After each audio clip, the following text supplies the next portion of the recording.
Hey Krafty Friends, this is Jen from Katahdin Krafts, and welcome back to the CottageCutz YouTube channel. In this week's video, I am working with the new adorable Strawberries and Bees release. There are 16 new dies in this release, and if you hurry over to the website, which I will have linked below, for a limited time there is a sale going on the site, including this new release. So go check that out. The winner of the Build an Ice Cream Cone die from my last video is Photography Makes. I will have the information you need in order to collect that die below in the description. Congratulations and enjoy that adorable die. This week, the flowers die is up for grabs. In order to have an opportunity to win this new die, you just have to comment and like on my video below, please. Okay, let's get into the project for the week. I am using that flowers die, which has a lot of different details, along with the berry phrases. They're so sweet. You can mix and match all of those little elements. And then I'm going to use the strawberries from both the Strawberries with the Mouse, or with Mouse, and Strawberry Gnome Boy. And like I said, I'm just using the strawberries in those two dies. My card size today is a little bit different than what I normally do. My card panel is 5¼ by 4¼ and this is just going to allow me to have some of those elements stick off the edges but yet still fit into a 5½ sized A2 envelope. Right, in order to do this background, I pulled out my Distress Oxide inks. These are my favorite inks to layer onto a background because you can just keep putting them on top of each other. They don't get muddy, they just blend really well and you get a nice, soft, smooth background for your card. And I chose some nice soft pastel colors because I just wanted to be able to highlight this beautiful flower bundle. So I picked my favorite colors in Tumbled Glass, Shaded Lilac, and Spun Sugar. I do use these quite often. They are my 3 most favorite Distress Oxide colors for a background. I especially love them for a nice soft background sky. All right, I am doing everything on Copic friendly paper today, and these are mostly the palette that I used. I did end up grabbing a couple here or there, but these are the colors that I mostly used for this card. As you can see, I am starting with this leaf. I'm going to do all my little leaf combinations in slightly different greens in order to have more dimension and depth into my card.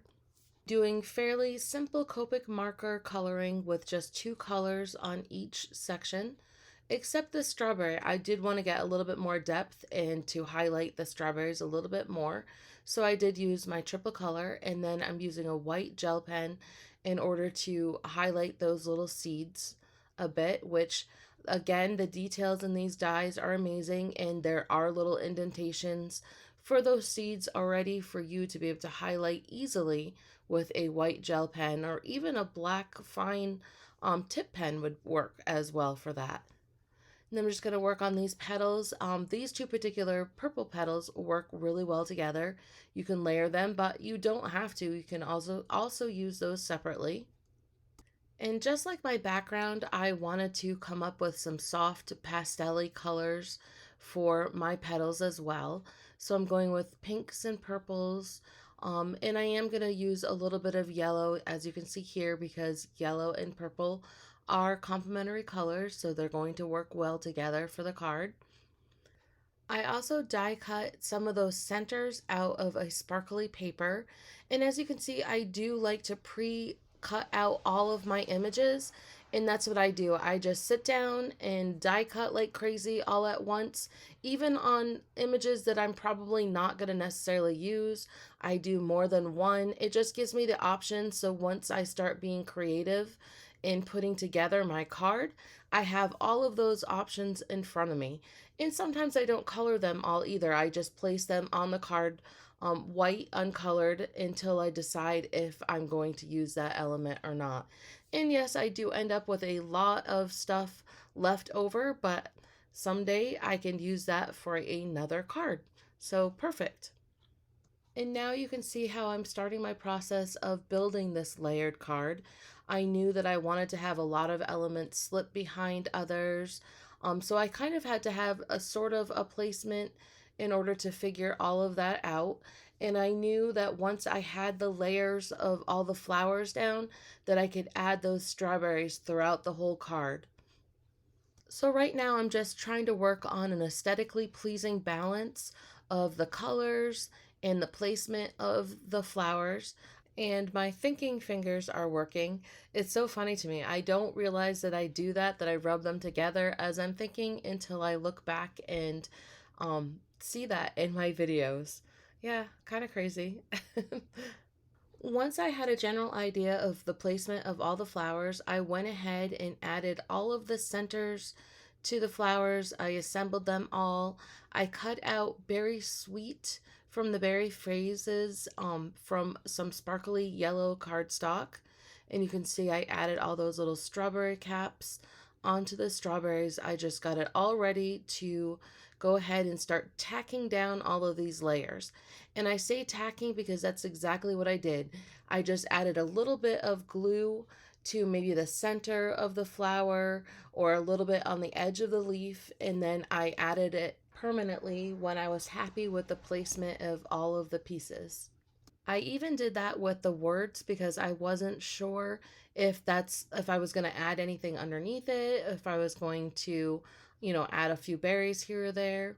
For that yellow flower, I did put a little pop dot behind that. And you can see that I just had to lift that then and add the leaf underneath it. With this type of card, tweezers are definitely your friend. It helps you slide things around, lift things up, grasp a hold of it when you're just trying to put that little bit of glue. And now I have everything all built up, and I added little dots of yellow Copic marker in all of those strawberry flowers, the little white strawberry flowers. I also put a little bit of Wink of Stella clear glitter marker on all of the strawberries to add a little bit more shimmer.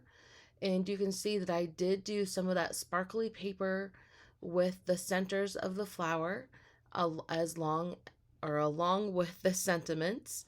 And now I had a few flowers that I had assembled left over, so I'm going to go ahead and add those into the center of the card. And that just gives that little bit of surprise when you're going to write out your note to the recipient. And then the strawberry Gnome Boy has really cute little delicate strawberries. I chose to cut those out with red glittered cardstock, and I added just 3 of those to my card front, as you can see, and that just added a little bit more glitteriness. I think I just made up that word. How about sparkle? It added some more sparkle and shine to that layered card. And as you can see, we do have a lot of layers going on here. I left some a little bit untacked just so that it gives that dimension, that look of dimension underneath those petals. That concludes our project for today. Please make sure that you comment and like below in order to get a chance to win that flowers die. And make sure you go to the website that I will have linked below so you can check out that sale that is happening.